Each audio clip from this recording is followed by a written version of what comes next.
to Schmitter's 100 Acre Woods. So today out at the sawmill again. Got the saw stack set up. Doing this white oak. So it had two small pieces and then these two really big pieces.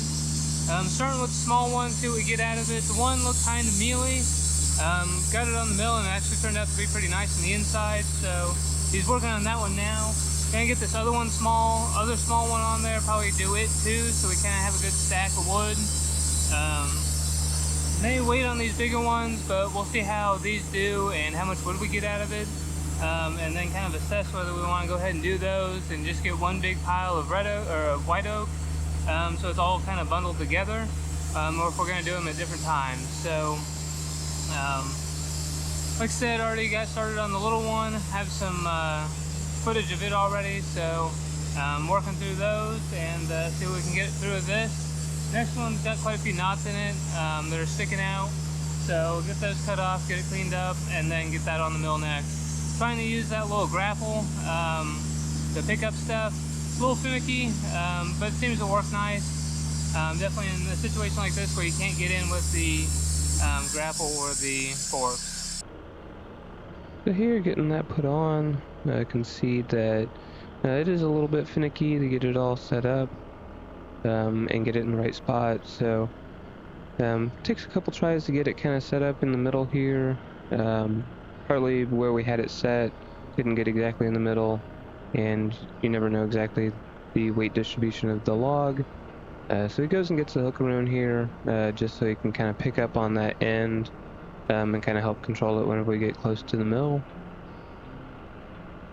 so we can get it set on. So here, so that's an additional reason why we made it so tall. We do need to shorten up this chain we have on there, but there I had the forks getting in the cord of the lights, so just had those tilted down and still had plenty of room to be able to get in there. But if we shorten this chain up by a few links, that'll definitely help not have to pick up quite so high.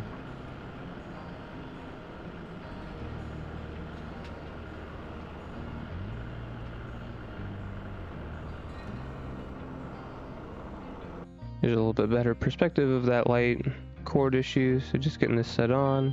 Pretty easy process, and once you get that flipped off, it goes on nicely. So starting with the smaller log and working on getting it milled up to start with.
This is the first white oak that we've ever had on the sawmill.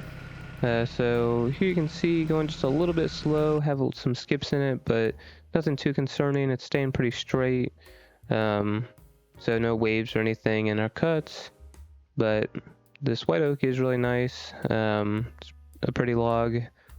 Even though the outside's a little mealy, once you kind of get that bark and everything off, it's pretty nice inside.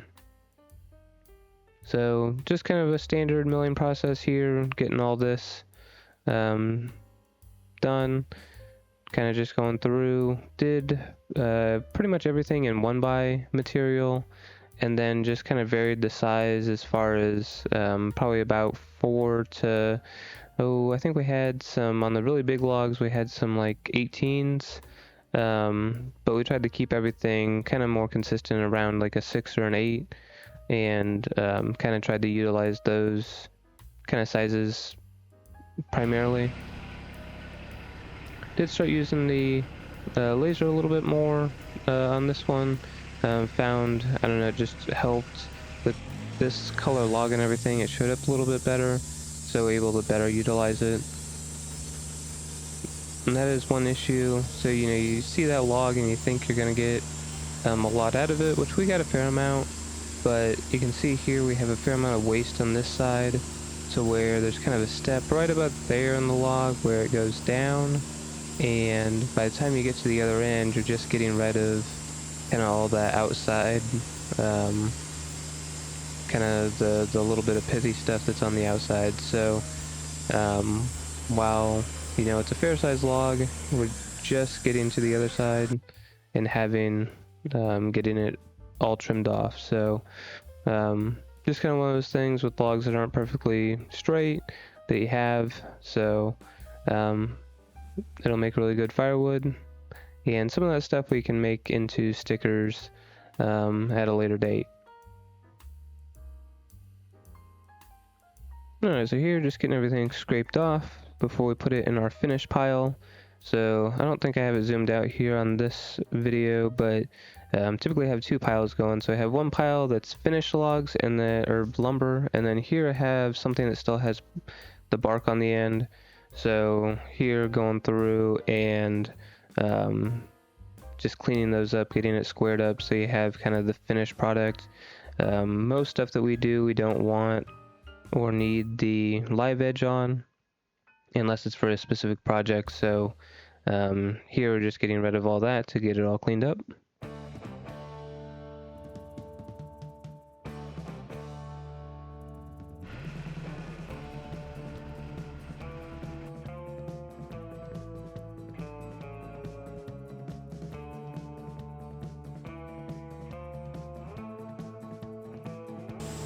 So here's the other smaller log that has kind of a lot of the knots and stuff on it. So it's not going to make as nice a lumber just because those knots are going to kind of affect it, but still get some pretty nice lumber out of this, as you see as we kind of go through this log.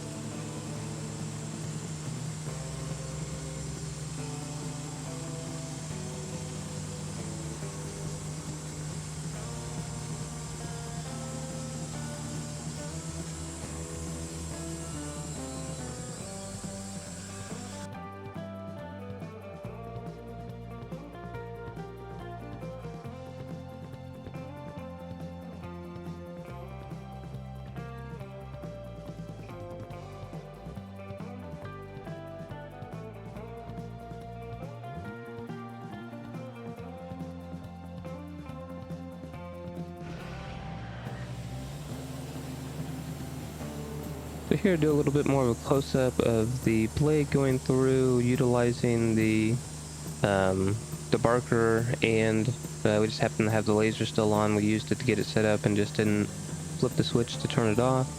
But here you can, if you look closely, you can see the little notch that the debarker's making before the blade enters. So it is getting rid of that bark and some of the dirt before the blade enters that log and kind of gets into the clean part of the wood. So I'm just kind of showing an up close part of that, and since this white oak didn't have really thick bark, the debarker is working really well. In the past, whenever we've done the poplar, it has some pretty thick bark, so if you don't get it off beforehand, the debarker doesn't actually make it all the way through the bark always before you get into the actual wood.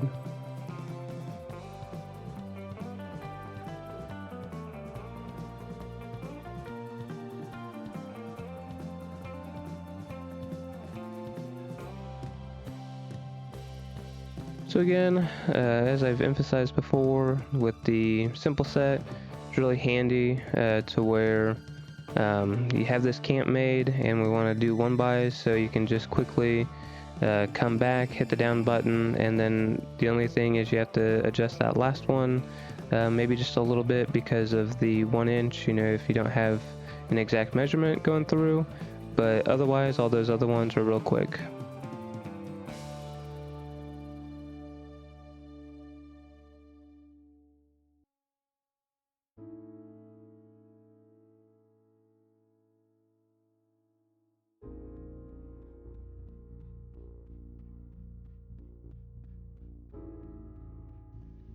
Alright, so here's putting that monster on. So this is the biggest log we've ever had on.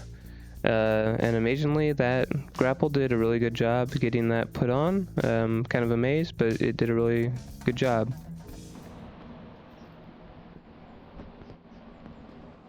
Now, what did this one end up measuring? I don't know. So it's kind of wider one direction. I wonder if you turned it, because we kind of got the fat part sticking out over here. So with the fat bit, we're like 30, I mean we're 35 inches in the fat bit. Now if you go this direction, you're only about 31. Which 31 is the up and down right now.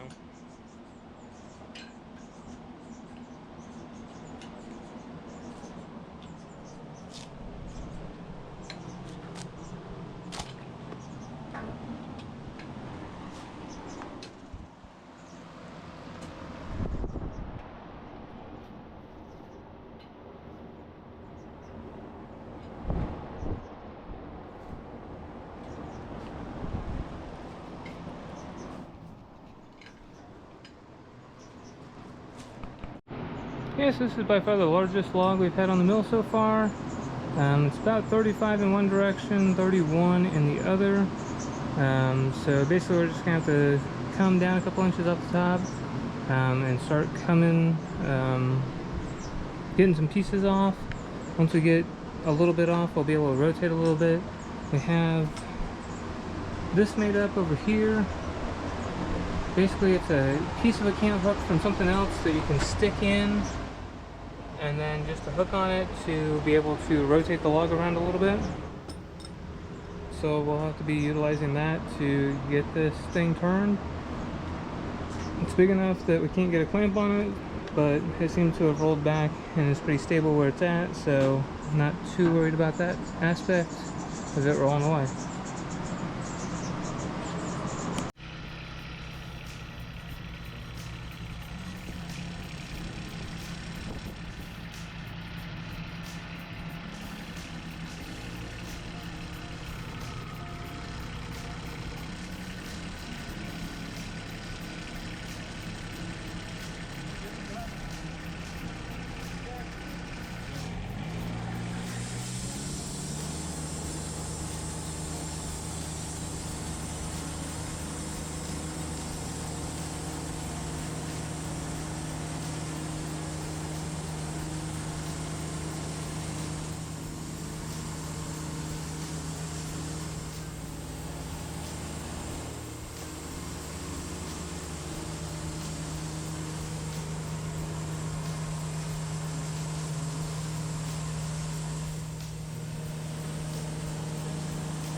Okay, so since we got kind of the top off and cut a couple pieces out of it, what we're trying to do here is get about, I can't remember if it's a 5 or 6 inch piece.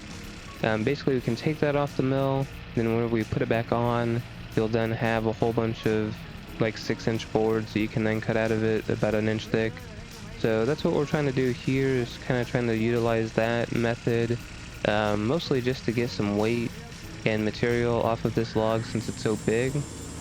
So here I'm able to do that and you know, really get some material you know, removed from it. And one thing I mentioned there is just having to watch this side form to make sure that, you know, it doesn't conflict or there's nothing sticking out since you can't see. But you can see there's just a little bit of clearance there with the guide moved all the way out.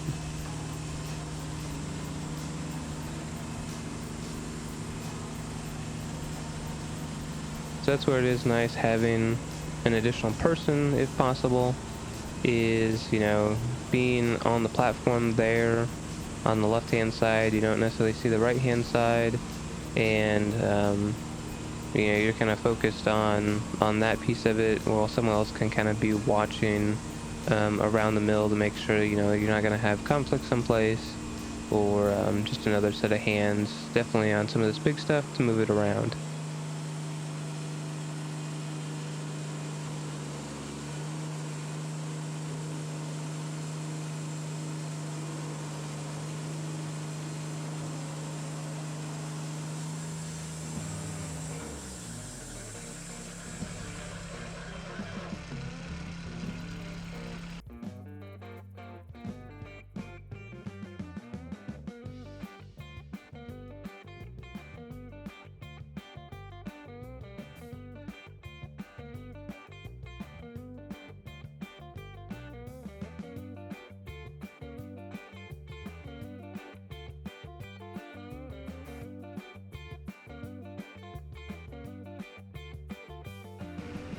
So here I'm showing you kind of what I was talking about with that cant hook, and we ended up having to get an additional chain, but you can see it's hooked on the left hand side of the log there. So just run a chain under and then hook this, and then here you're utilizing the backhoe just because you have more control of all your directions, but you can then kind of pick up and get that log to rotate around, so you have the flat up against the stops on the left hand side, and then you can get you know, your top leveled off. Because with how heavy this is, we would have had to either have removed a lot more material, or you know, have done something different to get this rotated around. There just wasn't any way that we were going to be able to utilize just the normal cant hooks and be able to do this. Since the bark's wanting to come off, we go ahead and pull most of that off before we cut. And also just not having anything in the way of like the clamps. It's nice just getting that off beforehand.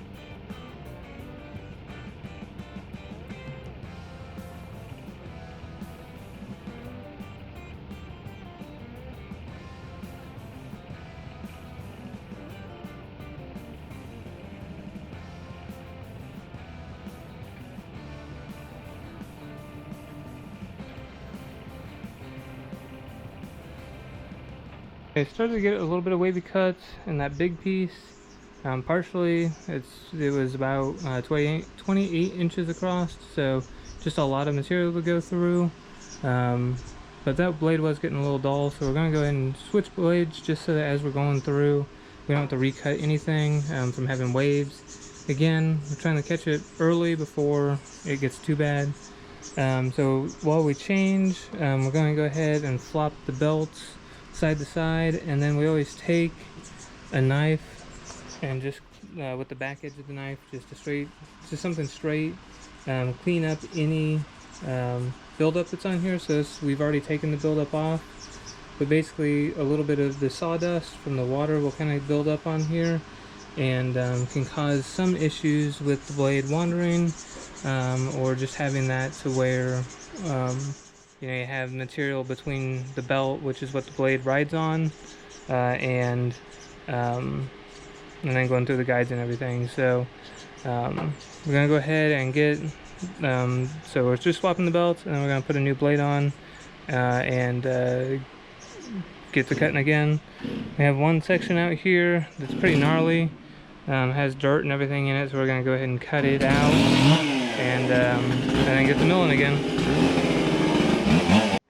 This is another application where it's really handy having two people, just because you can have both kind of wheels controlled at the same time. So typically we put it on the bottom first, kind of get it seated, get it through the top slot, and then it's just a matter of, typically we start on, like, he'll get his on the left hand side around the wheel, and then we may have to loosen it up a little bit depending on how loose we got it to begin with, but can then just kind of work it over the rubber on the wheel or the belt, and then slowly just tighten it up and kind of make sure it stays in the correct spot there on the guide as he goes, because you want to make sure it's riding. So this is the biggest blade we can put on this machine, and then typically just kind of spin it by hand a little bit so that if it needs to track a little bit one way or the other, we didn't put it on 100%, then it can kind of do that before getting up to full speed.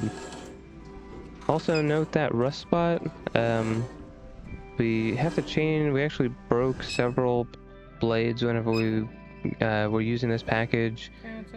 Something got on them in our shed, which has caused that rust spot, which then created a weak spot and ended up breaking at least 3 of them, I think, in this session. I'm on the back. My back is lined up with the back. You can't feel it the same. I guess mine's about, yeah, like that. Okay.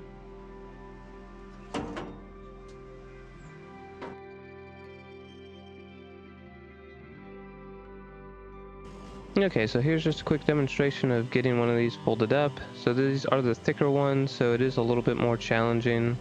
But basically, you want to fling it down and then bring your thumbs and hands together. So that will kind of then coil it up. This one's dull enough that I didn't need to wear gloves, but definitely if you're dealing with a sharp one, you want to wear gloves.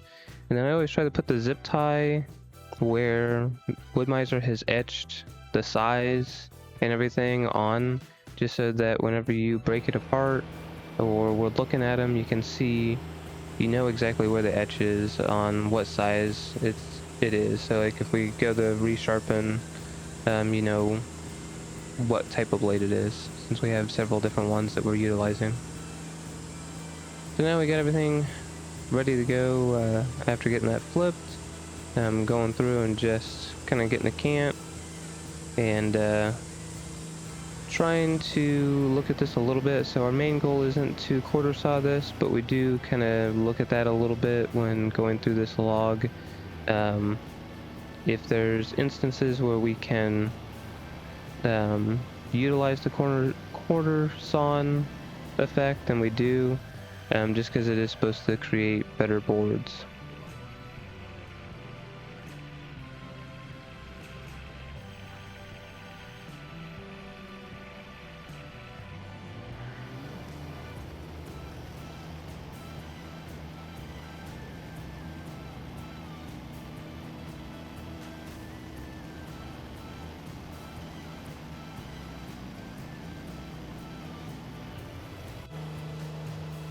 Taking off another big, like 6-inch section, so that whenever we put it back on the mill, we can get some nice 1x6s. And then I think we've finally gotten this down to a small enough size, once we kind of finish cutting some pieces off here, that can then do it by hand. So here we kind of got into that bit where we cut it off with the chainsaw. So just had to work it a little bit to get it unstuck, and then just going through, getting a fresh clean cut across the top again, so we have a good board, and then kind of fat there on the end. and then can get this rotated over.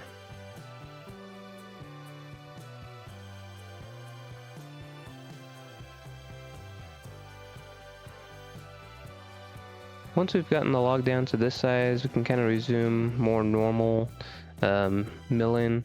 So can just kind of go through, get a couple pieces cut off. We'll rotate, and once we kind of get it further down in the log, get a cant, and then just start cutting boards out of it. So this is kind of back to our normal process, not having to do anything too goofy to try to, lose weight or do something so that we can actually turn it.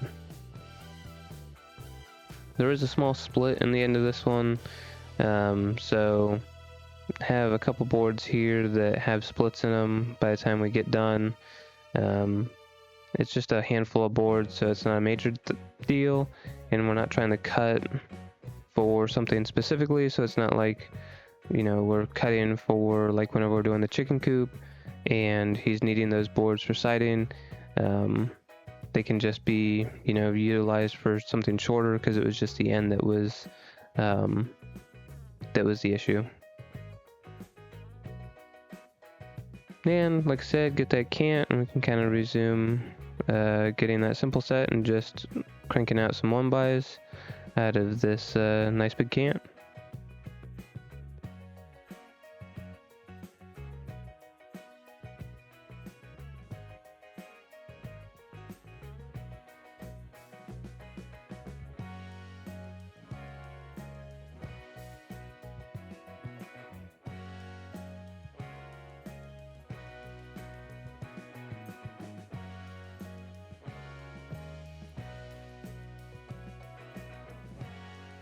So once we get that cant all done and start getting it cleaned up, go ahead and time lapse quickly the rest of this for you. So we go through, put the smaller boards on, get those cleaned up, and work on getting everything squared up that we had off to the side, just so that we can get that put into our finish pile before we start on the stuff that's on the sawmill or on the forks. And then basically putting those 6x whatever they are back on so we can get those cleaned up and then start on making the 1-bys for those. So here we broke that blade and ended up having to change it and throw another one on. So we did go ahead and do those other 2 logs, so we got all 4 logs is what these piles end up being. So I didn't bore you with going through the other one, but it was basically the same process. So go ahead, break this into 2 stacks just because it's fair size, but go ahead and get this stack and stickered so that it can start to dry. And here I had a little whoopsie daisy with the GoPro, took a little bit of a tumble, but no harm, no foul there. So get this all bundled up and find a place to temporarily put it. So thank you for watching. Be on the lookout in the future for utilizing some of that white oak. Hit that thumbs up button, subscribe, and we'll catch you next time.